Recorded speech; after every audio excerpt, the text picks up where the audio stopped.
Ladies and Recording in gentlemen, progress. welcome to Roche Virtual ADA Investor Event. My name is Henrik and I'm the technical operator for today's call. Kindly note that the webinar is being recorded. I would like to inform you that all participants are in listen-only mode during the call. After the presentation, there will be a question and answer session. You're invited to send in questions for this throughout the entire session using the Q&A functionality of Zoom. In addition to that, you may also raise your virtual hand to address your questions verbally. For participants joining via phone, to raise your hand, use *9 on your phone's dial pad. When you then get selected to ask your questions, please follow the instructions on the phone and press *6 to unmute yourself. One last remark, if you would like to follow the presented slides on your end as well, please feel free to go to roche.com/investors to download the presentation. At this time, it's my pleasure to introduce you to Bruno Eschli, Head of Investor Relations. Bruno, the stage is yours. Thanks a lot, Henrik, and could I have the first slide, please? So, welcome to our fifth IR call in 2026, covering new phase 2 results for enicepatide, previously known as CT388 and petrelintide in obesity, which just got presented at ADA in recent days. Today's call is scheduled for 90 minutes. We have planned for roughly 50 minutes for the presentation and then 40 minutes for Q&A. Let me quickly take you then through the agenda. Our first speaker today, as you can see, will be Morten Lammert, our Global Therapeutic Area Head, Cardiovascular, Renal and Metabolism. Morten will provide a quick update on our overall obesity strategy before our second speaker, Manu Chakravarti, Senior Vice President and Global Head of Product Development, Cardiovascular, Renal and Metabolism, will take us through the latest from the obesity pipeline, including an update on the study start of a phase 2 multi-arm fixed-dose combination study called Synergy for enicepatide and petrelintide in obesity plus minus type 2 diabetes. Our third speaker, as you can see, will be Ildiko Lingwei, MD, MPH, MSCS and Professor of Medicine in Endocrinology and the lead investigator for CT388 for the CT103 study. Dr. Lingwei will take us through the phase 2 enicepatide results in obesity. And finally, we'll have a presentation by Louis J. Aron, MD, previous Director of the Obesity Society, Founder and Chair Emeritus of the American Board of Obesity Medicine and Professor of Metabolic Research. Dr. Aron is known to the broader scientific community for his foundational role as a pioneer who helped shift the medical perception of obesity from a just behavioral failure to a biological treatable chronic disease. He serves as a principal investigator and lead clinical trialist for key anti-obesity trials, including petrelintide, and he will take us through the phase 2 Supreme-1 petrelintide results in obesity. Following these presentations, we will have our 40 minutes Q&A, and in addition to our 4 presenters, we will be joined for the Q&A by Louise-Andre Villeneuve, our lifecycle leader for enicepatide, and by Marisel Salzger, our lifecycle leader for petrelintide. And with that, let me hand over to Morten to get us started. Morten, please. Thank you, Bruno, and good morning from New Orleans. I'm Morten Lammert. I'm the Global TA Head for CVRM, and I thank you for joining us today. I'll not take a lot of time, as I know the true highlights of this call is coming after my presentation. But I would like to take this opportunity to provide you with a high-level overview of our strategic blueprint we are executing to become a leader in CVRM. Obesity is the core focus within our CVRM strategy, driving our ambition to deliver innovative and transformative solutions for patients. Our ambition is clear. We aim to become a leader in obesity. To achieve this, we're focusing on securing a strong market entry before year 2030 and differentiating our opportunities and offerings through the Roche unique capabilities. We have defined strategic pillars to deliver on this commitment. Firstly, we must deliver the near-term portfolio. We are focused on advancing our late-stage assets into phase 3 at speed while preparing for launch of our diverse portfolio. Then we are expanding and differentiating. We will unlock the potential of combination therapies and iterate on validated mode of actions, while over time also developing novel treatments with transformative potential. And not only treatments need to be transformative, also the care delivery needs transformation. We are thinking beyond the molecule, leveraging our diagnostic capabilities and ensuring we meet patients where they are in their individual journeys. Next slide, please. The global obesity pandemic represents a monumental challenge to the individual, to the healthcare systems, and to our societies. If prevention and treatment measures do not improve, the global economic impact of obesity could reach $3.5 trillion by 2035. By that time, projection shows that more than half of the global population will be living with either overweight or obesity. Despite this health challenge, the treatment rate is still far below that of other chronic diseases. Data suggest that only 10 to 15% of all the eligible patients in the US are currently treated with a branded anti-obesity medication. And treatment is also initiated too late, at a point where the BMI is above 35, and many of them have already established comorbidities. With new and better treatments, we believe we can shift the curve and treat more people and treat them earlier. This would allow us to not only address severe obesity with obesity-related complications, but also focus on health preservation and early disease in the early disease stages. Next slide, please. To successfully engage the patients earlier, we must go beyond one-size-fits-all treatment paradigms. Our strategy is taking point of departure in the patient-centric insights, shifting to tailored solutions that meet the needs for people with obesity. We have studied how patient needs and decision drivers change as a function of their disease states and their journey. If we are zooming in on the far right column, we focus on patients with obesity class 2 or class 3 and often with established obesity-related complications. The treatment of choice delivers maximum efficacy and has demonstrated benefit on the relevant comorbidities.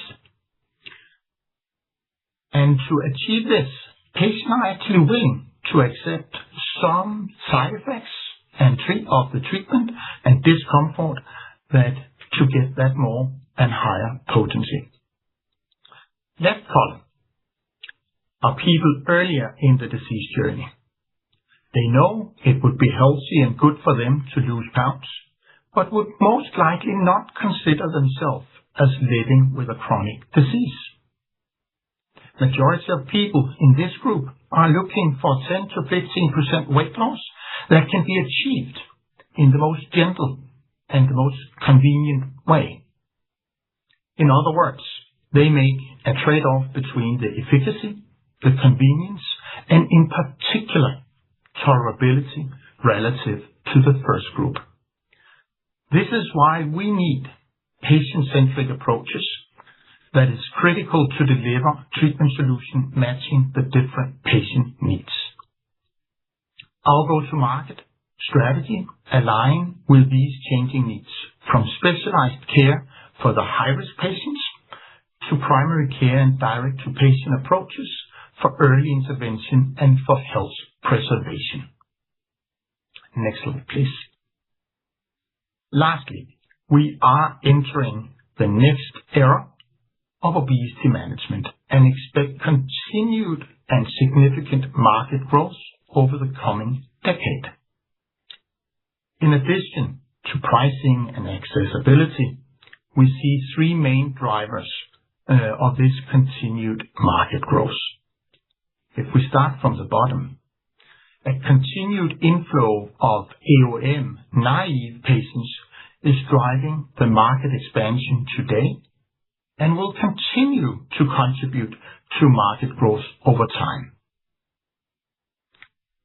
AOM experienced users will over time become a significant part of the future market. This is not the classical switch patients, but represent the cyclical nature of AOM treatment, and the market will require new solutions to re-engage those patients who, for one or the other reasons, decided to stop their chronic care. Treatment persistence will continue to improve with from the very low level today. Education, disease understanding, and improved treatments and maintenance strategies will increase adherence and the long-term use. This market will continue to be hyper-dynamic, and we believe our pipeline is very well positioned to offer the right treatments across a heterogeneous patient population, from early intervention to late-stage comorbidity management. With this, I would like to hand over to Manu for a pipeline update. Thank you for your attention. And thank you, Morten. And a warm welcome on my behalf as well. And good morning, good afternoon. Good morning, certainly from New Orleans. So I'll take you through the pipeline update and give you a little bit more of the progress that we've made since our last time together. So if you go to the next slide, please. So over the course of the last 6 months, we've had a significant progress across multiple fronts. And I'll walk you through some of those key developments through this slide. It's a little complex, but I'll walk you through this asset by asset. So the first important advance that we've made since the beginning of the year is to advance zilebesiran, which is our once every 6-month angiotensinogen siRNA for uncontrolled hypertension in a cardiovascular outcome study that we call Zenith. It's an 11,000-person study, and happy to report that we're making really substantive progress in recruiting that study now, and we're making really good headway there. In terms of enicepatide, which you'll hear a lot about from Professor Lingwei in a second, but again, very happy to report not only the presentation of the 103 study, at this conference, but more importantly, the advancement of this program into phase 3. So into chronic weight management with 2 pivotal studies that we call ENITH-1 and ENITH-2, which is in people with and without type 2 diabetes and obesity and overweight. We also have a fairly comprehensive program, which we'll hear at our next update in terms of how we're developing it for glycemic control, for a cardiovascular outcome study. So really a comprehensive package to really position enicepatide as a potential best-in-class dual GLP-1 GIP agonist.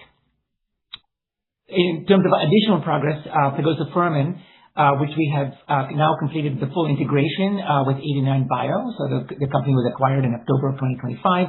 And since then, we've completed the integration. And again, happy to report very good forward progress here, with the 2 pivotal studies, which we call Enlighten Fibrosis and Enlighten Cirrhosis. So both progressing quite well. And then petrelintide, which you'll also hear a lot about, from Professor Aroni in a second. And we also presented data on the Supreme-1 study here in ADA. So that has yielded, very exciting results for us. And those results, along with the enicepatide data, gave us a lot of confidence to then do a combination study that we call Synergy, which I'm going to give you a little bit more of a flavor in a couple of slides. So that's a combination study with enicepatide and petrelintide. So that is to be initiated in the second half of 2026. And we've also made the decision to advance petrelintide monotherapy into phase 3 in the second half of 2026. Then we have our oral synthetic molecule, which we call CT996, which is a GLP-1 receptor agonist. Again, anticipated for broad, indications, both in obesity, but as well as in type 2 diabetes. So we're in the midst of our phase 2 program for both obesity and type 2 diabetes. We're making good progress there. We anticipate that we will be making a phase 3 go decision second half of this year as well. And then we have our ongoing what we call the Geminda study, which is the anti-myostatin plus incretin combination study, which is on track to be reading out its phase 2 data also at the end of this year. Then we have acmopatide. So we've made the difficult decision, which is entirely strategic, to not advance this program for type 1 diabetes into phase 3. So as you may recall, acmopatide is a once daily dual GLP-1 GIP agonist that we had developed for type 1 diabetes. At this conference at the ADA, we presented at a symposium the really good efficacy and safety data. The results certainly speak for itself, but it was a strategic decision not to advance it to phase 3. Just want to emphasize here that while we are making a decision on a molecule, it doesn't mean that we're not committed to diabetes for both type 2 and type 1. So we remain highly committed, and you can see from our portfolio, there's actually some very interesting choices that could potentially be made to really ask ourselves, what's the best molecule, what's the best mechanisms that we can bring to bear to really help people with diabetes, both type 1 and type 2. And then, of course, we have a Afimkibart for MASH, and then NLRP3 in an earlier stage of a program for cardiovascular disease. So if you go to the next slide then, please. I'll give you a little bit of the quick snapshots on 3 programs. Obviously, we won't have time to go through all of them in detail, but I want to highlight 3 programs, and then we go deeper into the data. So enicepatide is our fully biased dual GLP-1 GIP receptor agonist, and I'll explain a little bit better what that really means in a second, with the next slide, in what does bias really bring. But on the right, just to emphasize, a little bit further what I said, in terms of where we are. So we've now completed the full phase 1 program, phase 2 program for obesity is completed. We're in the midst of almost nearly completing the type 2 diabetes study, which we call the 104 study. Results are expected, second half of 26, and then all of these 4 phase 3 programs that are either started or soon to be started are all underway. So in terms of what is special about this molecule, we thought it might be best to explain it, with a little bit more of an animation. So if you go to the next slide, please.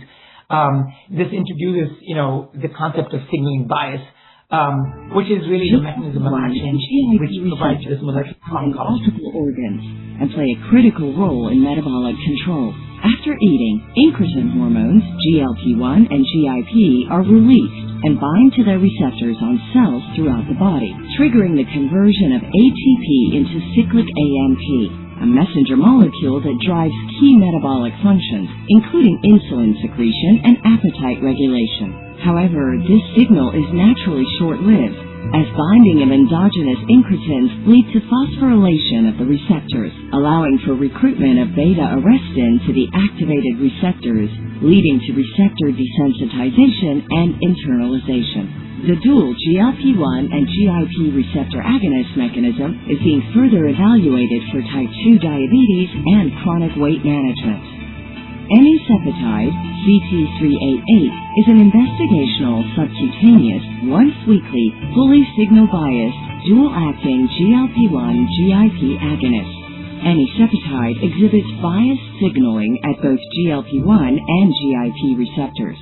Unlike endogenous hormones, enicepatide's biased signaling selectivity activates cyclic AMP pathways, while resulting in reduced beta-arrestin recruitment. In vitro results have shown that this bias leads to reduced receptor desensitization and internalization, which may support sustained cyclic AMP production and downstream effects. Designed with a dual agonist approach, enicepatide is being further evaluated as a potential treatment option for people with obesity, type 2 diabetes, and/or related comorbidities.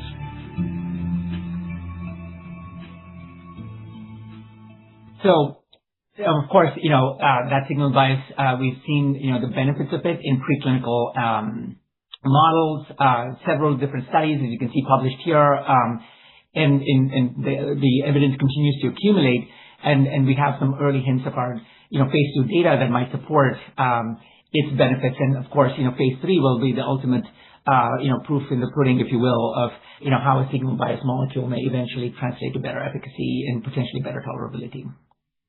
So now let's move to petrelintide, just as a quick high-level update here. Again, Dr. Aroni will speak a lot about the results, so we'll not go there. but just suffice to say, in terms of its development program, where we are. So again, we've completed our phase 1, we've completed Supreme 1 phase 2, and we're awaiting data from Supreme 2, which is the overweight, obese type 2 population, and that data is expected at the end of this year. And then, as I mentioned in the pipeline update, we've advanced the monotherapy program to phase 3, and then excited now to present to you the kind of a study design overview for what the Synergy trial is going to look like. So if you go to the next slide then, please. This, might seem a little complicated, but I'll kind of walk you through kind of the core principles of how the study is really designed. So we wanted to do a comprehensive phase 2 program, where we can study both the mono components and the combo components all in one study, so that the end goal coming out of the phase 2 is to be able to identify the ideal regimen of the best risk-benefit ratio, if you will, of the best efficacy, best tolerability, that then we can take into a streamlined phase 3 design, so that we don't end up having to do monotherapy in phase 3 if possible. So you'll see in the bottom 3 rows, arms 4, 5, and 6 really represent placebo, Petri monotherapy, or enicepatide monotherapy. And then the top 3 rows, number 1, 2, and 3, are 3 different regimens, 3 different doses, combinations, if you will, of petrelintide enicepatide combos that we are, studying in a fairly comprehensive manner to identify, as I said, the best ideal combination that we can get to with tolerability and efficacy as the key centerpieces. So this is a 40-week study. This is going to be in people with obesity or overweight with at least one comorbidity, and this one depicted is not in people with type 2 diabetes. And so the expectation is that, emerging out of this trial, we will have identified the right dose for each, and that we will take into a fixed dose combination into the phase 3 study. This specific design is not a fixed dose combination. It's a loose combination, so we're giving one injection of petrelintide, one injection of enicepatide separately. But once we identify what the right combination is, then we can make a fixed dose. So this is, again, slated to start, in the second half of this year.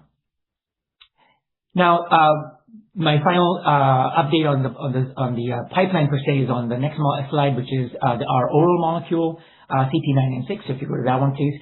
So you might recall again from our last update that we had, we were in the midst of our phase 1 program, which was fairly comprehensive. It included people with and without diabetes, and so what you're seeing on the left there is just a quick refresher of the weight loss that we saw over 4 weeks in people living with obesity but no diabetes, and so we saw a weight loss of up to 7.3%. As part of that study, it also included people with diabetes. I'm happy to report that that has now been accepted to the EASD, and we can present the type 2 diabetes cohort there. That will have completed our full package for phase 1. And then we are in the midst of 2 phase 2 studies, which are also very comprehensive programs to really do a proper full dose ranging across multiple doses in both people living with obesity and diabetes. So that's what we call the 2 sorts of the phase 2 studies, and then ultimately, making a decision based on those data whether to take this forward into phase 3 towards the end of this year. And then my final slide before I hand it off is just to kind of recap, kind of where we are. So you heard from Morten very nicely that, there are many unmet needs, and there is a wide heterogeneity of people living with obesity, and then we need to meet, people where they are in their journey, because obesity is a chronic disease. It's relapsing and it's heterogeneous. So our approach has been a holistic, patient-centered approach, really anchored on what are the core unmet needs that we're trying to really satisfy. So you heard about tolerability, you heard about the plateauing, you heard about the weight maintenance challenges, the comorbidities. 2 out of 3 people living with obesity have at least one comorbidity. If you lose too much, too fast body weight, especially in a vulnerable population, elderly population, muscle loss is a significant concern. So that's an important issue. And then 1 out of 5 people do not respond to an incretin. So having more mechanism of actions, to treat such a heterogeneous disease is a must-have. So those are our anchoring pillars. And so when we ask those questions of what can we do in our portfolio to satisfy those pillars, you can see every one of our assets that we have carefully and thoughtfully designed and brought together is there to address those unmet needs. Again, not going to go through it all again, but just simply to provide this visual to say that the way we have constructed our portfolio is really anchored, with patients as our North Star, and to ask ourselves, where are we going to make the biggest impact to help our patients? So those are the areas, and, it's both in monotherapy and in combination therapies that we can bring, our portfolio to bear. And then the final piece I will just emphasize are two other things.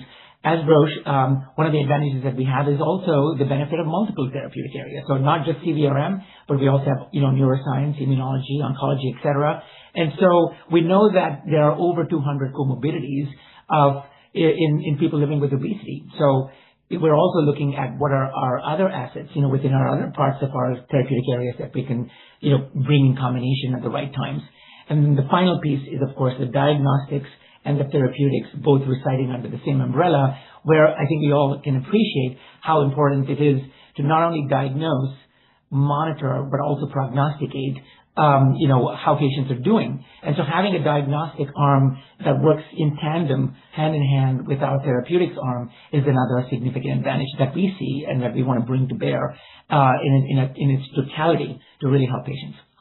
So with that, it's my true pleasure, to hand it off now to Dr. Lingwei to walk us through some of the core data pieces that we presented, actually both today and, we also had a late breaking poster yesterday.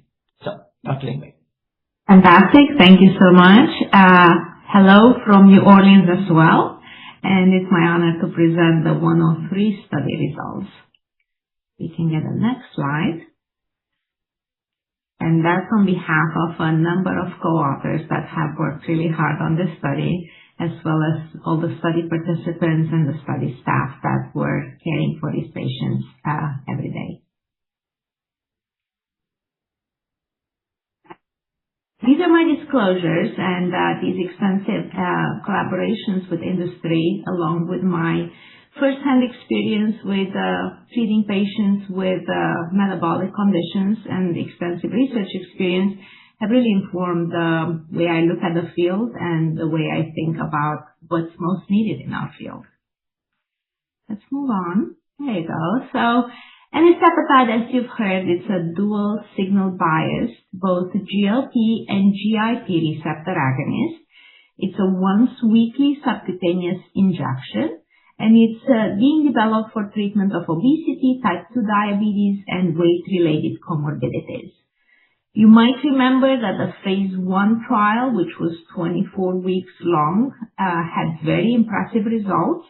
The highest dose in that trial was 22 milligrams of enicepatide, and it produced reductions in weight of up to 18.9% in people without diabetes living with obesity.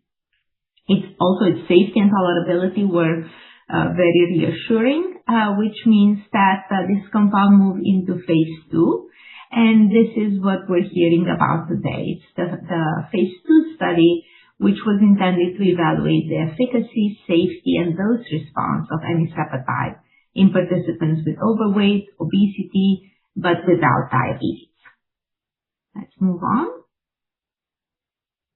There you go. All right. So this study was a double-blind placebo-controlled multi-center trial conducted exclusively in the U.S. It enrolled adult participants between the ages of 18 and 75, and they must have a BMI over 27 with at least one weight-related comorbidity or BMI over 30, and no diagnosis of diabetes. Participants that were eligible were randomized to 5 different doses of enicepatide ranging from 4 to 24 or placebo, and the primary endpoint was reduction in weight at week 48. There were a number of secondary endpoints as well. The important one that I'm going to point out is the proportion of participants with normal glycemia among those who had prediabetes at baseline. Let's move on. This is the study design, and you will see that the lowest dose of 4 milligrams did not have any titration steps, And then the higher the dose, the more titration steps, as it should be. And the highest dose was reached after 5 titration steps. Of note, which is important when we're also looking at the results, is that participants had to come in weekly to the study sites to receive the medication. This obviously influences the practicalities of getting the medicine and participating in the study. And also in this study, there was flexibility on dose titration, but to some degree, people were able to down titrate or slow down the titration if needed for safety, but they must have been on a minimum of 4 milligrams of study medication in order to stay on the medication. And also there was that point at 27 weeks beyond which titration was not allowed. So whatever dose they were able to titrate up to at that point, that's what they stayed on for the rest of the trial to capture that steady state effect of respective dosages. Let's move on. Alright, so on the left I'm showing you the baseline demographics, which are fairly typical for participants in obesity studies. Age is 49, predominantly female participants, BMI of 38, and an A1C that's well in the normal range. But there were 50% of participants who had pre-diabetes at baseline. I also want to point out that there were a good representation of African Americans, which gives us confidence of the fact that the study results will be representative of a larger population that will be studied in phase 3 and population specifically that we tend to use these medications in the United States. On the right, I'm showing you the disposition, and you will see that most everybody received at least one study medication. And then you will see on the second line, the percentage of participants who reached the full dose of the study medication.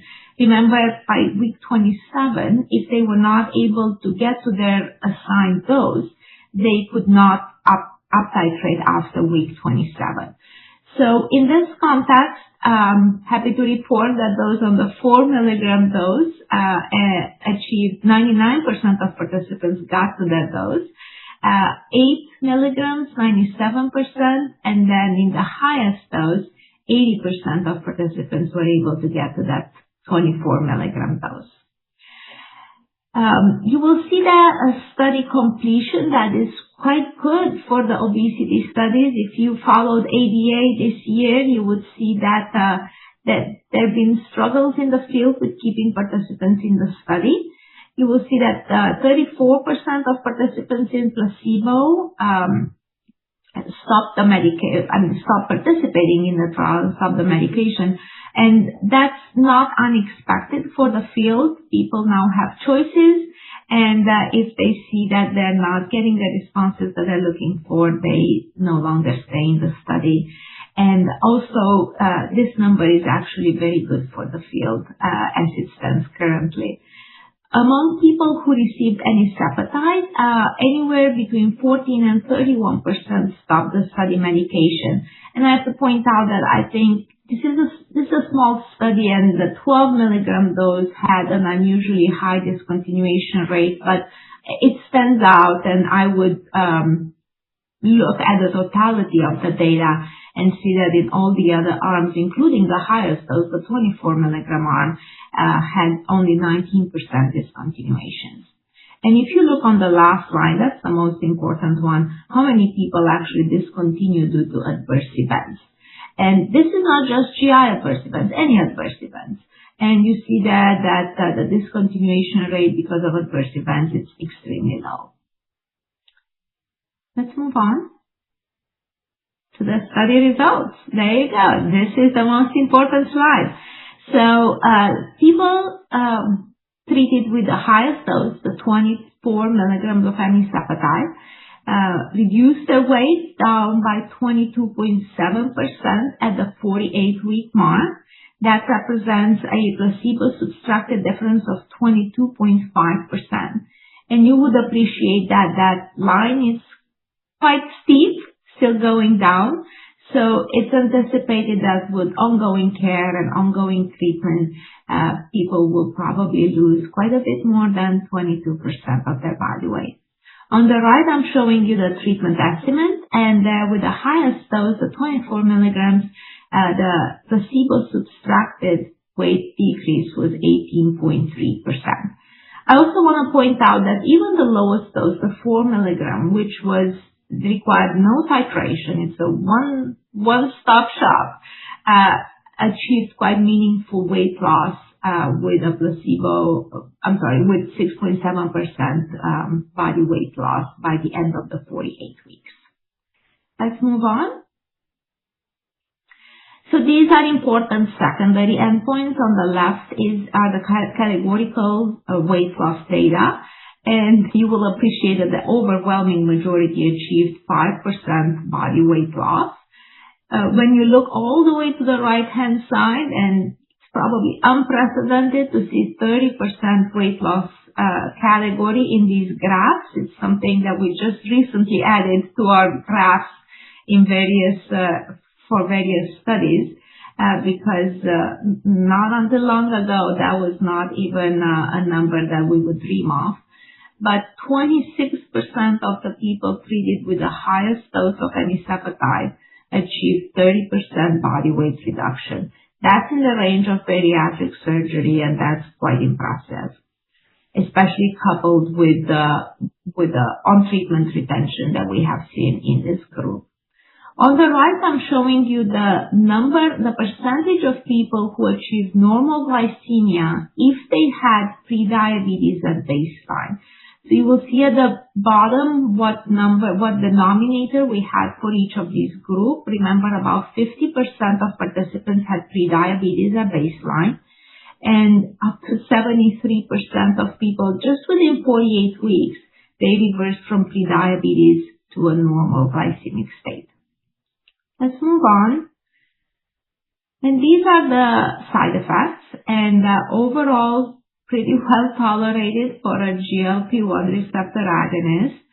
Participants who withdraw due to side effects, I mentioned to you before, it's a pretty low number. But let's look at the participants with any GI adverse event. So that means either they had nausea, constipation, diarrhea, or vomiting. And you see those numbers compared to placebo at 28%.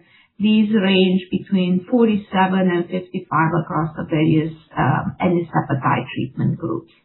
Nausea was 19% in placebo, and in the enicepatide groups, it ranged from 33 to 46%.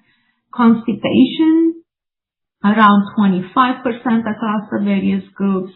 Diarrhea, around 15%, with the highest percentage in the highest group. And then vomiting was quite a good number. I know it's never good for anybody to have vomiting, but compared with other GLP-1s, especially GLP-1s that are able to achieve the amount of weight loss that we have seen in this study, these numbers are quite impressive.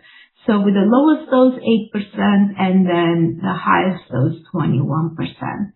Most of these events were mild to moderate, very few grade 3 events. There were no grade 4 and 5 events reported. Next, please. All right, so let's conclude.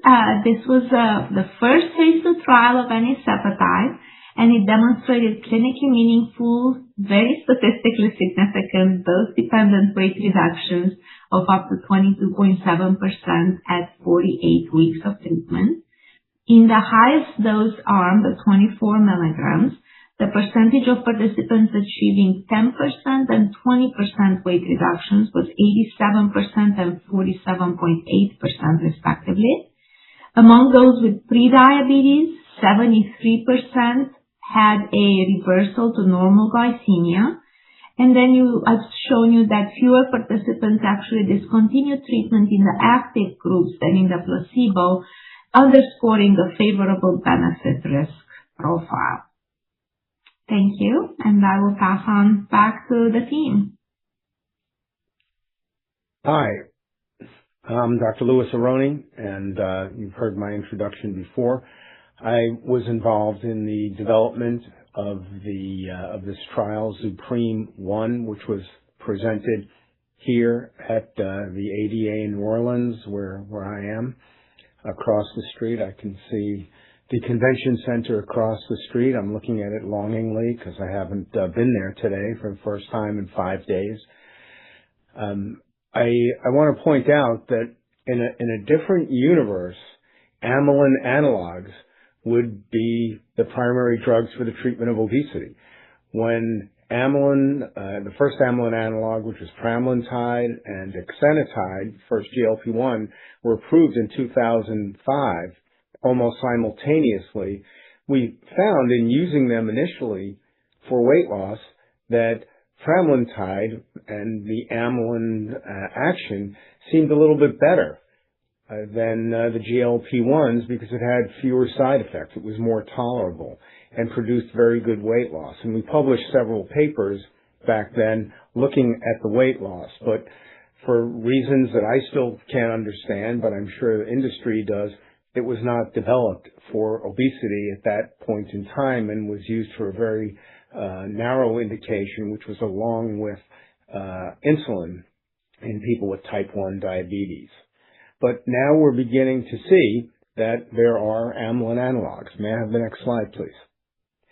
And what I'm going to be presenting are the results of the phase 2 trial of petrelintide, this new human analog. This study was led by Tim Garvey from the University of Alabama.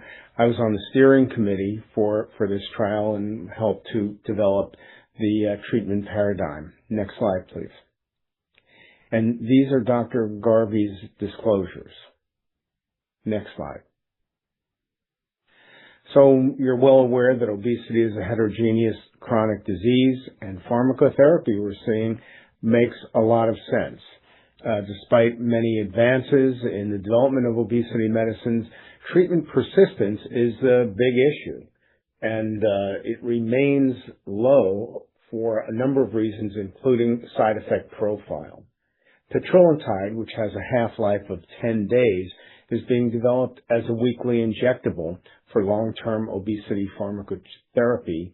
And the objective of this trial was to compare the efficacy, safety, and tolerability of various doses of petrelintide versus placebo in people with obesity or overweight and with complications. Next slide, please. So here is the trial paradigm. It was a randomized, double-blind, placebo-controlled, parallel group, 10-arm trial. Each dose arm had a placebo arm, a matched placebo arm. The baseline characteristics you should note were that there are 485 subjects in total, age 47 years. Women comprised only 53% of this group. And you saw that Dr. Lingvay presented about 68% women. And in many trials of GLP-1s, it's 75% and even higher. This is important because what we have seen with the GLP-1s and perhaps now with other trials of amylin analogs is greater weight loss in women. It's kind of the reverse of what we used to see with diet alone. And so this may have an impact on the results, on the magnitude of the weight loss. The mean BMI was 37, body weight was 107 kilograms, and subjects were not to have type 2 diabetes, although they could have prediabetes. The dosing was weekly, and it escalated every 4 weeks as the subjects tolerated. The primary endpoints were the percentage change in body weight from baseline to week 28, and the secondary or exploratory endpoints included change in body weight at week 42, change in waist circumference at week 42, change in cardiovascular risk factors, and treatment emergent adverse events. So you can see 42 weeks, the titration went up to week 28, and then the dose remained stable, and then there was a follow-up of 9 weeks. Next slide, please. Here is the efficacy estimand for the results. You see in the pooled placebo arm, 1.7% mean weight loss up to week 42.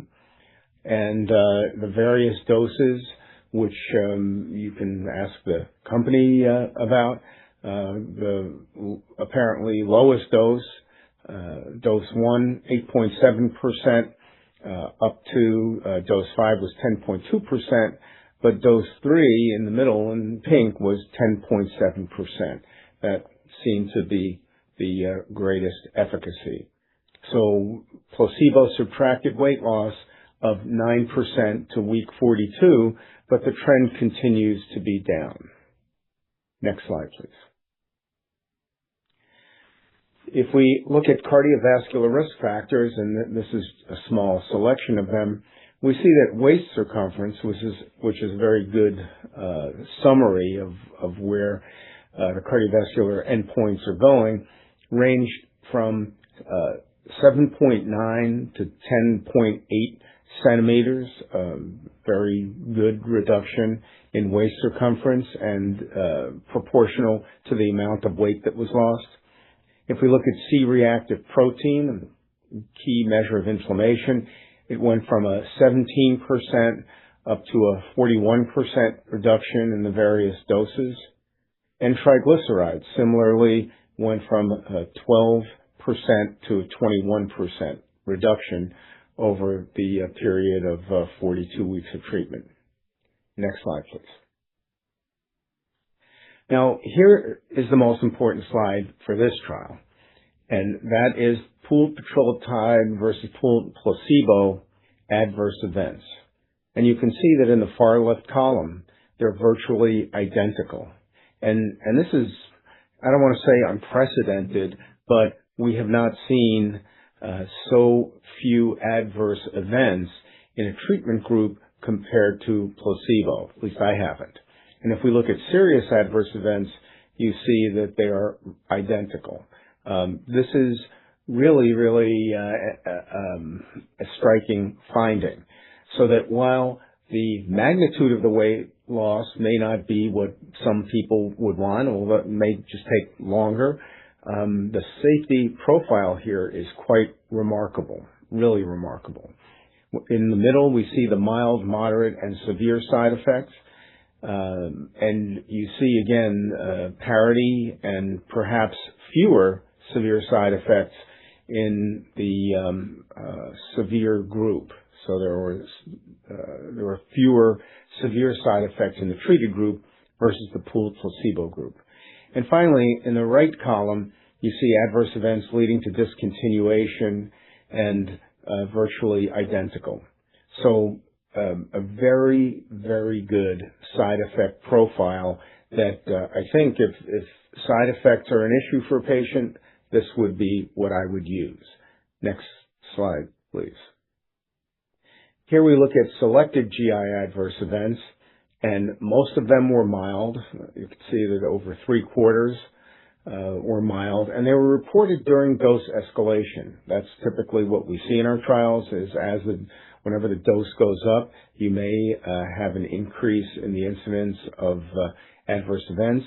So we see nausea, 19.6 versus 6.2 in the placebo-treated group. Diarrhea, exactly the same. Constipation, slightly greater in the treated group, and vomiting lower, 6.2 versus 3%. So a reduced incidence of vomiting in the petrelintide group. So maybe it's a treatment for vomiting as well. Just kidding. Next slide, please. Here we see the adverse events based on the preferred terms, and this is in those which were reported in greater than 5% of participants. You can see on the top line the nausea numbers, which ranged. So we see in the placebo group 6.2%, in the petrelintide group ranging from 12.3 to 28%.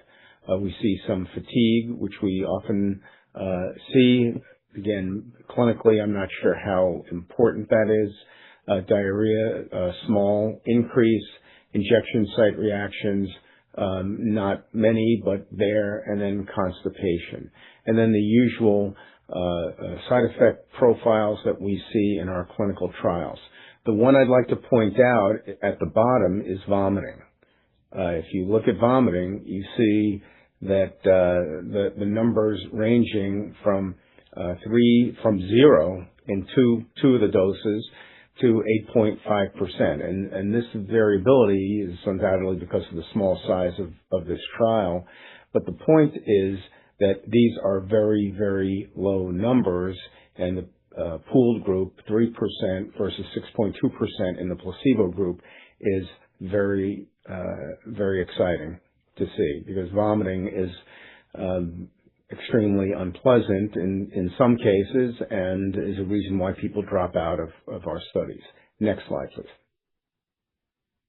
So in summary, in this phase 2 dose-finding trial, petrelintide demonstrated statistically significant and clinically meaningful weight reduction across all dose cohorts at both week 28 and through week 42 in a gender-balanced population. And again, I think that if you do the math, there should be significantly greater weight loss if there were more women, and if women respond as they do in GLP-1 trials.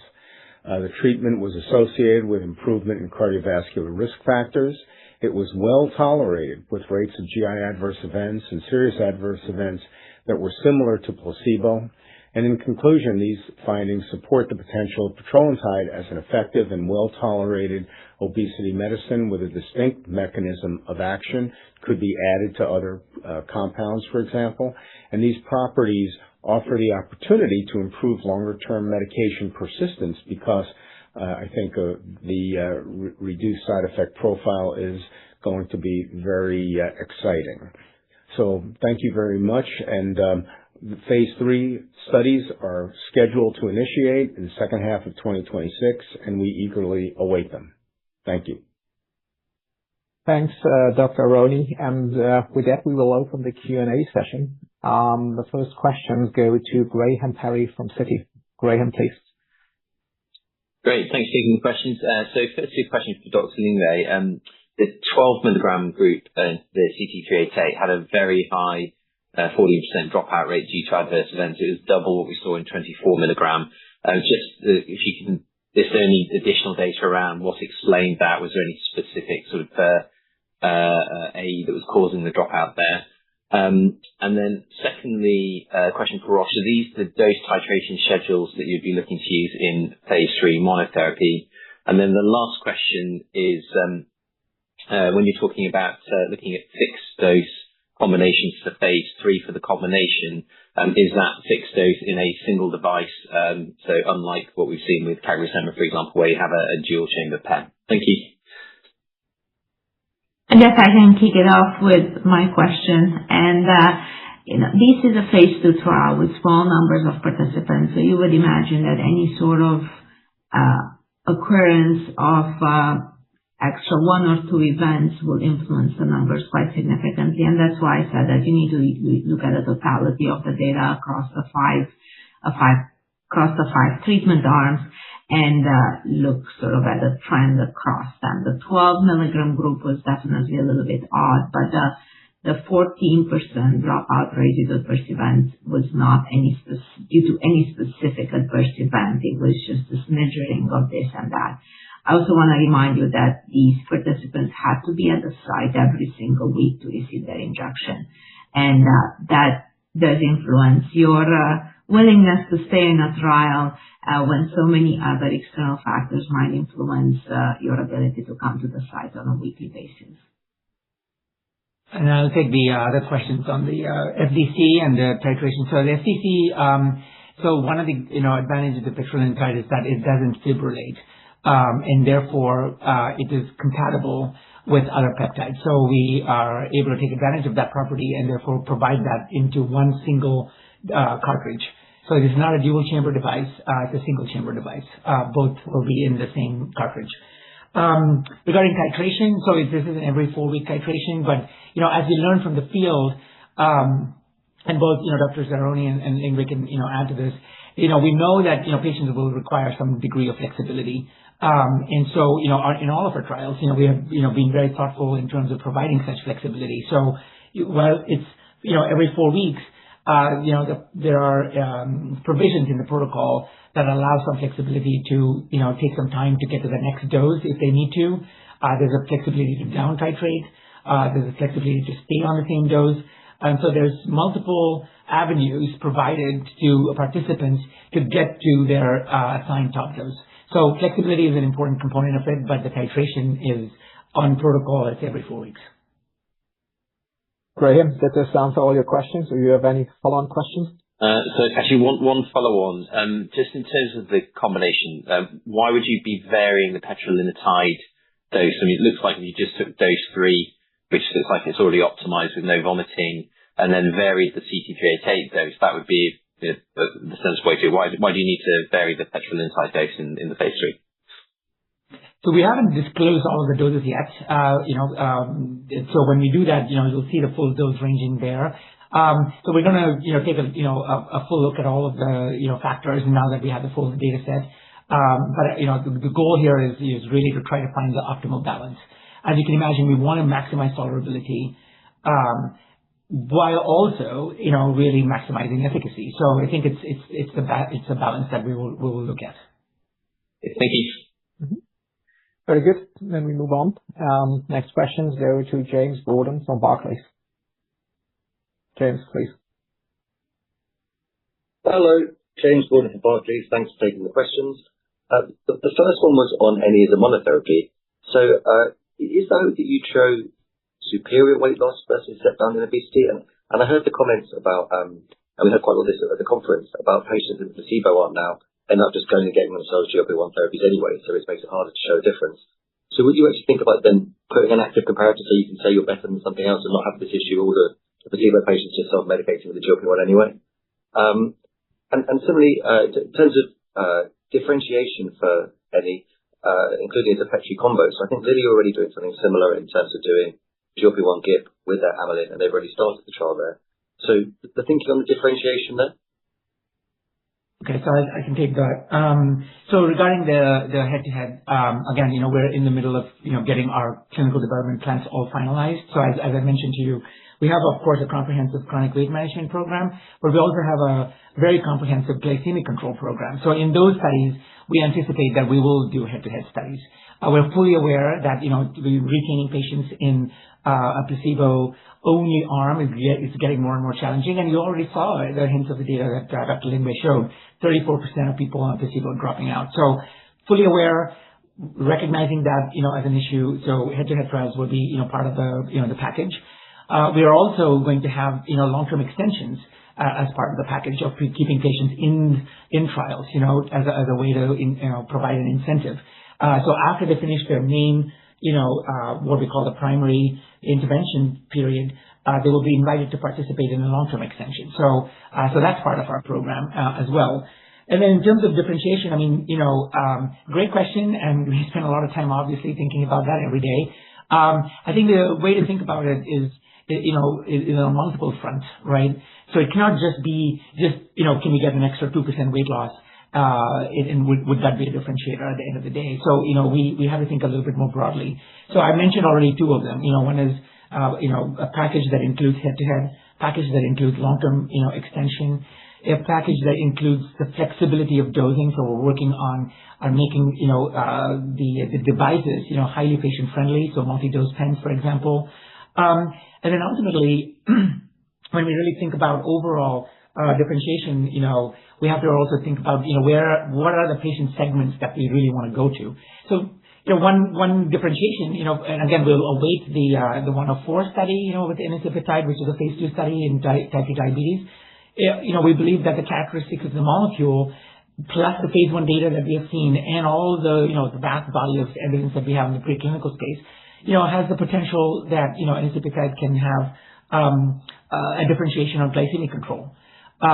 So again, the key message here is that, we're trying to address the heterogeneous needs of patients, and then we have to figure out exactly where that, unmet need will be best served by the characteristics of this molecule. Thank you. James, may I quickly double-check, was there an initial question from you about the superiority of weight loss seen versus tirzepatide we should comment on, or was it just a comment? Well, I guess the question is, do you think that you could be better? Because I think there was a comment before about how you don't plateau, or at least you haven't plateaued in the assessment period. So how do we see the weight loss? Yeah, so mechanistically, and that's why we showed you the bias signaling, right? So what we know from the science, and what we've seen, very clearly, and consistently, and now, actually supported by other independent investigators who've also shown the importance of bias, is that when you have that, you will have a chance for a deeper efficacy. Now, the trajectory that Dr. Lingwei showed is very, enticing, right? I mean, you're seeing a very steep decline, 22.7% weight loss at 48 weeks, no evidence of plateau at all. So you could envision that, if you take it to 60, 72, or even 80 weeks, you might get more. I mean, but again, we have to do the study, right? So we're obviously are excited about that profile. We see that as a potential way to differentiate, but we also see other ways of differentiating. So yeah, to answer your question, that is one of the levers where we see there could be a differentiation in terms of weight loss, but we also see differentiation in terms of A1C or in other areas that I just mentioned. Thank you. Very good, James. We answered all your questions. There's plenty more to ask, but I'll let someone else have a go. So thank you. Yeah. Then we move on. Next, please, Louisa Hector from Berenberg. Thank you, Bruno. So I was wondering if you could tell us anything about the relative proportion of fat versus lean mass loss, whether you've got some data when we might see it. And maybe just to follow up on that question on running the placebo-controlled trials. I hear you, Manu, you've got your head-to-head, you're thinking about and long-term extension, but in the trials that have already started, so ENIS, is there anything more you can do other than the long-term extension? Are you able to kind of check whether there's any unapproved use of GLPs happening along the way, or anything you can work within that trial if it does happen? Thank you. Yeah, so I'll start with the first two. I would definitely invite Dr. Lingwei to provide her perspectives in her own clinic about how she manages that. I mean, we're fully aware that there's always going to be add-ins of GLP-1s, and we have pre-specified endpoints to try to manage that. So regarding fat versus lean, I mean, of course, that's going to be a body composition analysis that we will have, and we'll present some of that data at upcoming conferences. We don't have that data as yet right now, but yes, we have measured body composition, of course, in both our, Supreme 1 study and the study 103. What other things can we do on the placebo side? I mean, we are going, to do everything that we possibly can to retain patients. And I mentioned a couple of key ways of doing this, right? I mean, head-to-head trials, long-term extension, great relationship with sites and investigators that we want to have. To educate people that, look, this is a known phenomenon, but that we have to be able to work with the right sites and the right investigators and the right patients. So I'm not diminishing that it's a challenge, but we do have methods in place that we feel that we can do that. And plus, we've had pre-specified analyses within our protocols to try to ensure that we have a way to look at both the truly GLP-1 naive population as well as those populations that may be using a GLP-1. And we recognize that, there will be some diminishment of efficacy just because you're adding it onto another GLP-1. So pre-specifying it, will be helpful, and to really get us, a good understanding of what this effect will be. But, Dr. Lingwei, if you have anything to add, please feel free. Yeah, so just happy to remind people that this is really not because we want to do studies against placebo. It's a regulatory requirement, and we would very much like not to do them against placebo, but not much of a choice in the matter here. Some of the glycemic studies can be done against active comparator in that space, but in the obesity space, really, the placebo is a requirement that drives the design of these studies. That being said, I have to be laudative of Roche. It's one of the first companies that has these open label extensions, which are truly meaningful. I'm hopeful that they will change how patients think about participation in the context of them thinking they might be on placebo. And it's not just a 6 months extension. It's a meaningful extension for everybody, and everybody can go to the maximum tolerated dose. So I'm really thinking that this will be a game changer in the field of obesity when we're still required to use placebo. Of course, all the other measures that Manu mentioned, I think they're doing a great job at selecting the sites right, educating the site and the site staff, and making sure that they're fully engaged with their patients, providing the dietary counseling, which is so essential for people to maintain that interest in the study and make the good changes in the life that will help them and benefit them in the long run. And then making sure that they're staying through the end and being great supporters of these patients so they can get to that open label extension phase. Very good. Louisa? Very clear. Thank you all. Thank you. Then next questions come from Sarita Kapila from Morgan Stanley. Sarita? Hey, thanks for taking my questions.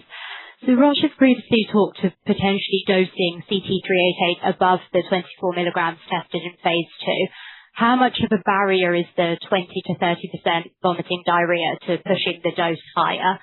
And for any of the 3 combo regimens, do they include CT-388 exposure above the 24 milligrams? And then just a quick follow-up on the no plateau comment for CT-388. Is it because the 24 milligram arm reached target dose late? So we noticed there were 6 titration steps before reaching 24 milligrams. So how many weeks of actual exposure did the median patient receive to 24 milligrams by week 48? Thank you. Yeah. So I'll start with this one and invite others as well as needed. So just the last question first. So it was 20 weeks because, they finished their titration in week 28, and then when it was at 48, so they were at least, able to take up to 20 weeks, between 16 and 20 weeks. So, you're right. It's, could we have gotten more? This is why we feel very optimistic that we will, if they were to maintain around 24 milligrams over a longer period of time. The other thing I was trying to remind people here is that, when we actually looked at very carefully the performance of people at the 24 milligram dose, the tolerability was actually really well tolerated. The challenge was from 12, 16, and then once they got to the 24, the background rates of nausea, vomiting, constipation, diarrhea generally tended to be very stable and certainly did not increase. So that gives us actually quite a bit of confidence to actually push the dose to, higher doses. So I think, this is a great opportunity to emphasize the other comment that, the other person made about how else can we differentiate. We can also differentiate by potentially going at a higher dose. And the reason why we are confident that we can go to a higher dose is again, as I said, the current data set that we currently have, no plateau there. So it means that you can push to a higher dose. Tolerability is actually quite good at 24. And then the final piece, how to ensure that we can get there, and this is still, in evolution, in terms of our final, design elements. But one way is to just be more flexible, take some more time to get to the top dose. So I just remind people that it's not a race to the bottom, to get to the lowest weight loss number in the shortest period of time. We want to be really mindful of, taking people through that weight loss journey as comfortably as possible. And our, properties of the molecule gives us confidence to say that we can do that safely. So more flexibility, slower titration, great tolerability at 24 already that provides us confidence that we can go higher. And what that higher will be, we'll hopefully come back to you all once we have finalized that design to say, what that dose is. But we fully anticipate that we will try to get to a higher dose than 24. Arno, I think there was also the question whether the phase 2 combo had already a higher dose included. Sarita, if I got your question right. Yeah, that was right. Thank you. So in the synergy study, are we doing a higher dose? Yeah, exactly. So in this, so the point of the synergy study is to try to maximize, both in the current dose, ranges that we have actually studied. We believe that with the current doses that we have had between a really nice dose ranging that Supreme One did, a really nice dose ranging that, the Study 103 did, we have plenty of doses there that we feel really confident to be able to say that we can mix and match the right dose combination to, maximize the efficacy. And there, I'll just remind people that that combination, is really designed for people that are really needing that level of weight loss, right? So greater than 25% of weight loss. where, maybe it is the high BMI category, with type 2 diabetes or other comorbidities, where getting to that degree of weight loss really will be helpful. But we also remind people that there are plenty of people who need only 10-15% of weight loss, and maybe, there are other parts of our portfolio that can serve that, like petrelintide, as you heard from Dr. Aroni, right? So we have to really think about kind of where we want to use and where do we want to deploy these medicines. And given our portfolio, we're well positioned to do that. Did we answer all your questions? Yes, that was perfect. Thank you. Mm-hmm. And next on the queue is James Quigley from Goldman Sachs. James. Great. Thanks, Bruno. Hopefully you can hear me. I've got two questions, please. So, firstly, for Dr. Aroni and Dr. Lingvay, at ADA we saw lots of new data from different therapies, the CagriSema yesterday and retatrutide as well. So, what are you thinking in terms of positioning for CT388 and petrelintide? And we're particularly interested in, Dr. Aroni, your view on 388 and Dr. Lingvay, your view on where petrelintide could sit. And the second one is a sort of clarification/reminder. So, on the lack of dose response in ZUPREME-1, what were the reasons for that lack of dose response? So is it also related to imbalance in gender between groups, or the other factors that are at play there that you've noticed? And apologies if it was on the slide, but which dose is going forward into phase 3 for which dose level is going forward for the next phase 3 for petrelintide? Thank you. Would you like us to respond? Yep, Dr. Aroni, you might want to start. So I think that anicepatide, the data is fantastic. It looks like it's at least as good as tirzepatide. I think you have to agree the weight loss hits the tirzepatide point of 22.5% weight loss plus minus, and it's still going down. Is it going to abruptly plateau? I mean, that doesn't usually happen. So it could be that the biased signaling is giving greater efficacy. We won't know until we treat people for a longer period of time, but it's at least theoretically possible. But also in looking at the weight loss curve, it is, I think it is definitely possible. That would be a big differentiator to have a GIP GLP-1 that is more effective than tirzepatide. That's been kind of an invisible barrier that people have been trying to break through. You see CagriSema hitting the same number, and this is a triple agonist obviously goes past that, but this would be the first dual agonist that looks like it could go beyond that 22 to 23% weight loss in this type of trial. As far as the petrelintide, I personally think that could be one of the reasons we see the 10.7% maximum weight loss, is that this is the lowest percent of women in a trial that I've seen for some time. So it is at least theoretically possible that will be a difference in that in the next trial. If you do the math, it should be 14 to 16%. If the percent of women is what it is in other trials, around 75%, and also if the response is the same as it is with the GLP-1s.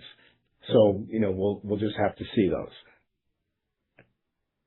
And maybe also the same question then goes to Dr. Lingvay. I think the question was on how do you see petrelintide positioned within the field currently? Well, I thought Louis is going to take that, but I'm happy to take that because I'm a big fan of petrelintide.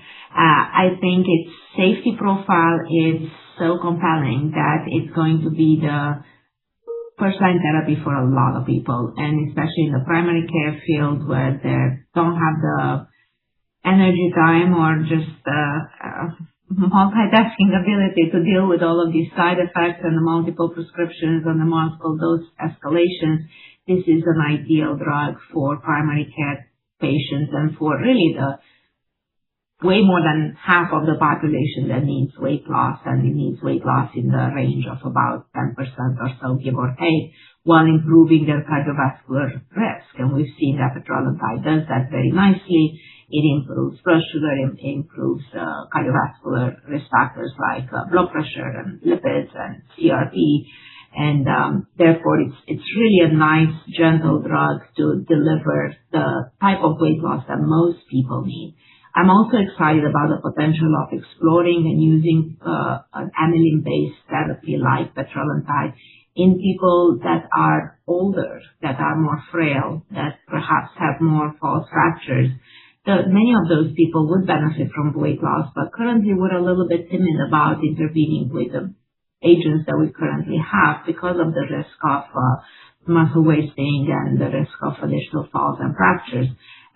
If the data pans out as we hope it will, that will be a huge population there in the 75 plus age range that would benefit from an intervention that is gentle, that has the potential of improved bone health and muscle health. That will be such a welcomed asset in that population. I agree with Dr. Lingve completely. I also wanted to point out that if you look at the evolution of our field, as time goes on, people are going to be treated earlier and earlier. Right now, we're dealing with a lot of people with very high BMIs because they haven't had any treatment really available that was accessible to them. So there's a big need for extremely effective compounds. But over time, the right way to manage obesity is to treat people when they get to a BMI of 27 or, at the maximum 30, and they'll never get to these catastrophic weights. And at that point, think about it. If you had a BMI of 27, let's say, and you were treated with a medicine that had almost no side effects, and you got down to 25 or 24, that would be fabulous. That would be a really great outcome. So I think that is ultimately where we're going to be headed. And so a medicine like this is very well suited for that future. Mm-hmm. I think there were two questions still open, and maybe Mani, they go to you. One, the lack of a dose response seen with petrelintide, so the plateauing. Any explanation why this is? And then the second question, which dose to be taken in phase 3 development? Yeah. So, so in terms of the doses to be taken for in phase 3, we'll be able to get into a little bit more of that detail in a few weeks' time. We're not able to disclose that right now because we're still finalizing some of those protocols, and we need to get some regulatory feedback on the final design. So we're not able to share it for that reason. But based on the data that we've currently seen, we are confident of what those doses can be. Regarding the lack of dose response, this is still obviously in speculation territory, right? I think one of the things we do know about amylins as a class is that unlike GLP-1s, which doesn't seem to have, a kind of essentially a plateau, where you get to, it's largely limited by tolerability. It's not limited by efficacy. Here with amylins, we are starting to see there may be ultimately an efficacy plateau as well. And so the study that was done, which is the right study to do, which is the full dose range, gave us that empirical information. That gave us that actual, clinical data that we needed to see, on the 5 doses that we tested, where does the curve fall. So I think it's a mechanistic sort of difference. A lot of people are used to seeing incretins where you can keep pushing the dose, and as long as you're not tolerability limited, you will get more, potentially more efficacy. But with amylin as a different class, a different mechanism, we're starting to see that there is in fact, a plateau, with the efficacy. But, as Dr. Aroni mentioned, with all of the different caveats of this trial, 50% female, maybe in retrospect, if it's 42 weeks, perhaps, we should have gone a little bit longer, et cetera. We feel confident that the data that we have puts us in the right position to test this out, in the right settings, in phase 3. And obviously in phase 3, we expect the population to kind of resort to the kind of norm, if you will, where we'll see 65-70% of the population to be female. We'll obviously do a longer term study, and then we'll really see how these doses play out. Mm-hmm. Very good. James, all answered? All answers, yeah, I'll jump back in the queue, Bruno. Thank you. Yeah. Then next on the queue is Richard Foster from JP Morgan. Richard. Hi, thanks for taking my question. Sorry for the background noise. I've got one question just on flexibility. Manu, you mentioned flexibility and the importance in using it going forward. We've seen other companies have trouble with the right flexibility and that leading to lower weight loss than anticipated. So just wondering how you can guard against making sure that the flexibility doesn't impact efficacy too much. And also linked to that, just thinking about tolerability. The tolerability was pretty good with ENA, but not maybe quite as good as tirzepatide at the high dose. So just thinking about what else other than the flexibility you might be able to employ to further improve the tolerability there. Thanks very much. Sure. Okay. So if you're right, I mean, you have to have the right balance. If you have too much flexibility, you may not get to the top dose. If you have too much rigidity, you might have too much dropouts. And we've seen, again, empirical evidence from two separate compounds showing exactly those two things. So we have had a lot of learnings in the field, and so we take those learnings seriously, and try to provide that into this protocol where we try to achieve that sweet spot, that balance. I can't get into this, every little detail, but there are very specific steps in the protocol where we are allowing for certain flexibility, but not so much that they're not getting to their assigned top dose, whatever dose that they're assigned to. And again, I come back to, what I said before, the right size, right investigators, and really trying to motivate, the participants in a way that we can, achieve this. So the benefit that we have is that, we've learned a lot from the field. We try to incorporate those learnings. We'll execute on the phase 3, and we feel confident that, we'll get to that sweet spot. Now, the tolerability part, I mean, I know that a lot of people love comparing studies, but I just, again, caution people, just look at the study for what it is. Cross-study comparisons are a little bit challenging. Oftentimes, people compare phase 1 to a phase 3 tolerability profile, and phase 2 to a phase 3, et cetera. This is a phase 2 study. And we have to recognize that there are certain vagaries of this study, as Dr. Lingwei mentioned. They were coming in every week to get their injection. When you come to a clinic every week and you get asked, how you're doing? Do you have, AEs? And, you're kind of, in some ways, sort of prompting the question to some extent. So I think we have to be a little bit careful of not to try to, make an apples-to-apples comparison, with the phase 2 and phase 3. But what I will say is that, as I said before, with the measures that we are putting in place, with the type of investigators that we have in our study, and the learnings that we have, especially on the flexibility side, we will manage through the tolerability. And I think final piece I'll say, and I hand it over to Dr. Lingwei, is the data again, speak for itself. Personally, I was actually really concerned about going to 24 milligrams. But I was reassured by the fact that, in the phase 1B, we were able to get there in a very fast titration, no safety signals. Yes, the tolerability was higher because, you're forcing the titration. Then we slowed the titration down in phase 2, to every 4 weeks. Then we saw almost a half, to, 2/3 less AEs compared to the phase 1. So which tells us that there's nothing here in the molecule that concerns us. We feel that, with the learnings that we have, we can institute the measures to get to, better tolerability. And I think the final proof is phase 3 to phase 3 and ultimately a head-to-head comparison. So I would stay away from a phase 2 to phase 3 comparison. But let me hand it to Dr. Lingwei. Yeah, so I'm pretty passionate about this topic, so I wanted to speak up because there is a difference in priorities that it's emerging strongly between the regulators who are really looking to make sure that the medicines that we're developing are safe for everybody that might potentially use these medications. Investors like you guys, which are really just measuring these drugs against who gets to the bottom faster and harder and bigger.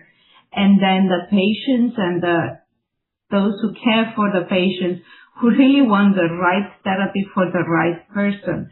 So we're designing these phase 3 trials and phase 2 trials with the regulatory requirements in mind, including people with a BMI of 27 and above.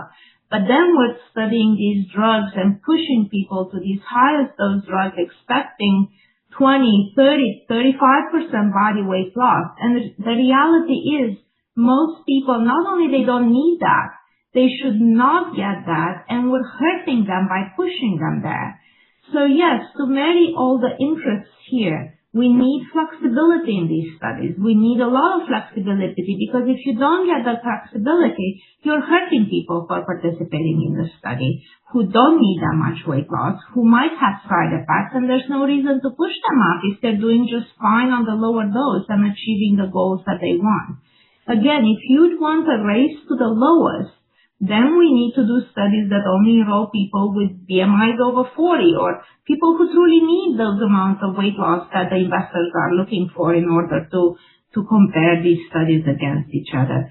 So please don't measure drugs in development by their amount of weight loss. Look at how safe these medications are, and in the right patient do they deliver what they need to deliver and make the people healthier. Lowest weight is not our goal. It's really not our goal. Mm-hmm. Very good. Richard? Super helpful. Thank you very much. Yeah. Then let's move on. Next one is Steve Scala from Cowen. Steve, please. Thank you so much. Two questions. Does Roche have a strategy for monthly dosing of a GLP-1? And for Dr. Aroney and Lingvay, what % of patients do you believe will be on a monthly product in 3 to 5 years? Is it a small minority? Is it the vast majority? Or is it somewhere in between? And then secondly, on CT-996, you mentioned go, no-go decision by the end of the year. What do you need to see to advance that molecule? Thank you. Manu, you want to start? Yeah, please start on the monthly. Well, as far as what % of people will be on a monthly, I think we still don't have enough data to really determine how tolerable it'll be, how effective it'll be. I think that there will be big demand for it. I think it's very appealing. It's very exciting to think that we could have that. Will it work? Will the side effect profile, obviously giving something weekly will produce a better side effect profile for the same amount of medication, for the average drug. So making that transition, we still have to be certain that that's going to be okay. But I think it will. I am not sure 3 to 5 years is going to be the time frame where there will be a massive uptake. But over time, I do think that for chronic disease, this significant number of people may switch to monthly, and it's very appealing as a treatment paradigm. I think for clinics too, like have the patient come in and give them a shot once a month. I mean, that could be very good for a chronic problem like this. I think there were also two questions to you, Manu. What do we do in terms of our pipeline, in terms of developing a monthly solution? And then 996, what does the go, no-go decision depend upon? Yeah. So regarding the monthly dosing, right? So I think the way we look at it is, again, coming back to the patient needs. As I said before in my opening, the way we've sort of designed our portfolio is based on really addressing those kinds of heterogeneous needs. Some people, as I said, need oral, some people need injectable, some people need a weekly, some people need a monthly, or maybe even a quarterly. So at this point in time, we are very open to looking at all of them. And part of our, strategy has been to sort of see what are the long extension half-life technologies that we would want to really bring to bear.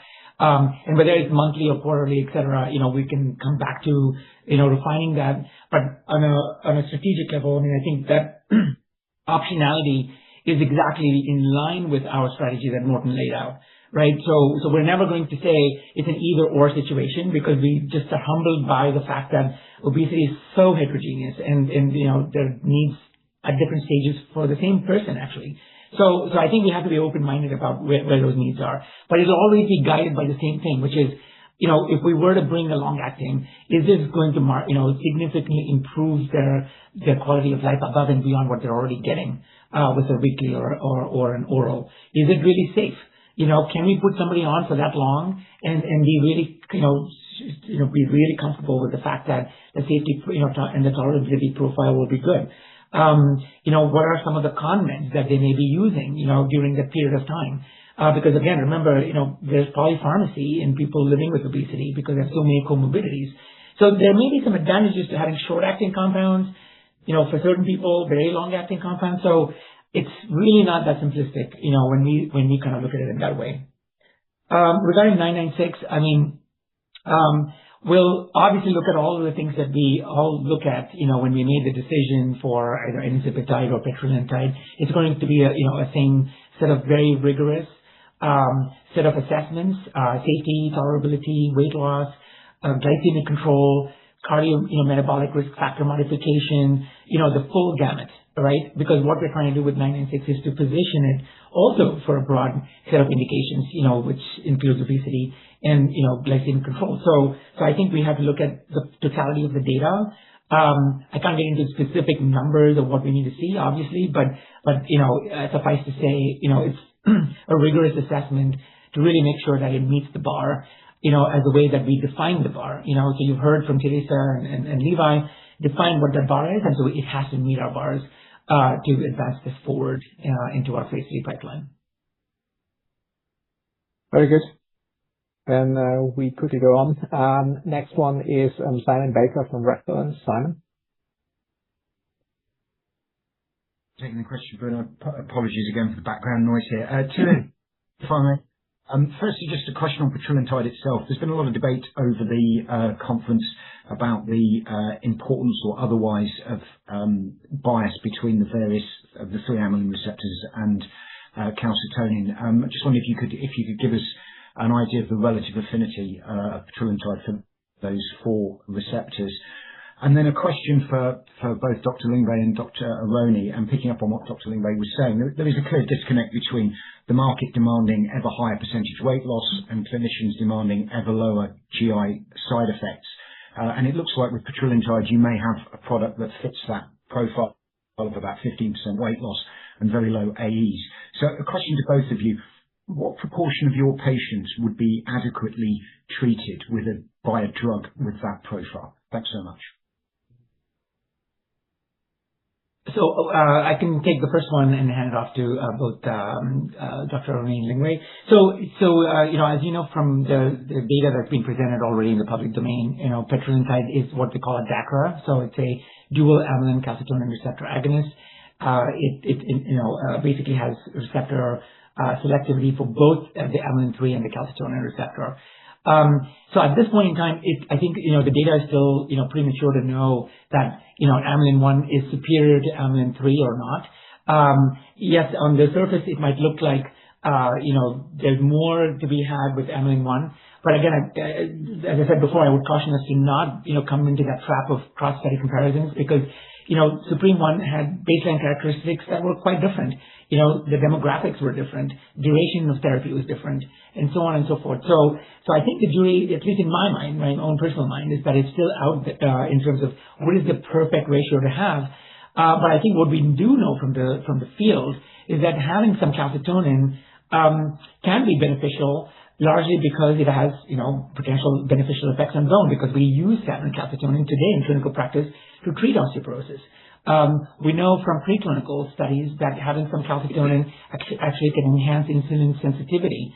Now, whether all those things will ultimately translate into the clinic, with a, DACRA or not in terms of those outcomes, yet to be determined, but that's our plan, right? I mean, we want to have a robust clinical development program where we can interrogate the bone, body composition, etc., right? So we do believe that mechanism lends itself to that.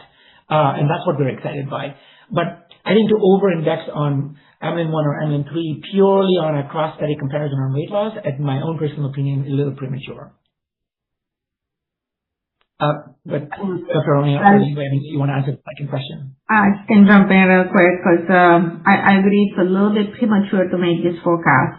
As I alluded to earlier, I'm very excited about an amylin-based product, and especially because in primary care for the vast majority of people with no comorbidities and with a moderate amount of weight loss targeted, this is a good option. Now, as far as additional patient populations are going to depend on what sort of data is Amylin going to be able to deliver. Will it deliver the data that it prevents fractures and falls and muscle wasting and all the other potential benefits that we're thinking would position this really favorably for an older population, for example? If that's the case, that's really a quite important segment population that would be favorably positioned to receive petrelintide or a similar drug. There's also the question of whether this petrelintide or similar agents will have cardiovascular protection on their own without mixing it with a GLP-1 agonist. If they do, I mean, that's really a game changer because now it can position it across a very wide age range and risk range and pretty much everybody with a weight loss need that is below 15%. It's a potential candidate. So I think as an initial phase, it does have a significant potential, especially in primary care and sort of entry level treatment with first-line therapy for overweight and obesity. Over time, as data gathers and more information is available, it does have the potential for these additional market segments that are well represented. I agree with Dr. Lingvay. I see older people would be a great one, primary care because of the side effect profile. I would also add people who aren't responding to the other compounds. So, because of mechanisms, I imagine we're seeing a minority, small minority of people, but a significant number who don't respond to GLP-1s or even the GLP-1 GIP combination. And I think that with an additional mechanism added, we may get extra weight loss in those people who are refractory. I mean, think about it. If it's just 5% of the population, you're talking about millions of people who potentially could benefit from a drug in this class. So I think there's plenty of market for compounds in this category. Mm-hmm. Very good. So we have one final person. Actually, it's Graham Perry from Citi coming back with a final question. And then I think we will close the Q&A session. Perry, the final question goes to you. Graham, the final question goes to you. Sorry. Great, thanks. So it's actually just a quick follow-up. So on CT388, you were saying you'd run head-to-head studies in glycemic studies and type 2 diabetes, but I wasn't sure if you said you would or wouldn't run head-to-heads in obesity. Just to clarify, I mean, we are still fully, waiting out all of the phase 3 and the phase 3B plans for the chronic weight management side. So we're not precluding the possibility that we might run it there. But, for glycemic control, because the standards of care are already pretty established, in terms of what your background therapy is going to be, it's much more obvious. And there, back to what Dr. Lingvay had mentioned before, the FDA is actually well aware of the fact that those background therapies for type 2 diabetes have to be studied, right? So that's the reason why those head-to-head studies are a little bit more firmed up, for glycemic control. But for, chronic weight management, there's still some uncertainty around, can we not have a placebo. From what we have understood from the health authorities is that they want to understand the safety profile of these novel therapies on a quote-unquote clean background. And so it's not that we want to constantly keep doing placebo-controlled studies. I mean, just to be really clear, we have to meet certain regulatory requirements. And so exactly how those evolve, when they evolve, we will adapt to those. And at that point in time, we may foresee doing head-to-head, even in chronic weight management. But it's a little bit more established in glycemic control, and that's why we have more firmed up plans there. Thank you. Yeah, I think with that we close the call. Let me thank again for all our presenters for their time and efforts exploring new treatments for obesity patients. Let me also thank the IR team members who worked on the slides and prepared this event. So I have to call out here Jan-Patrick Schwarzhans and Julia Breuer, and also Melanie Wolf for the event organization. I hope the event was helpful and provided a timely update on our CVRM franchise. And if there are any remaining questions, then please do not hesitate and reach out to the Roche IR team. We are happy to further help and come back to you. And with that, we'll close the call and goodbye.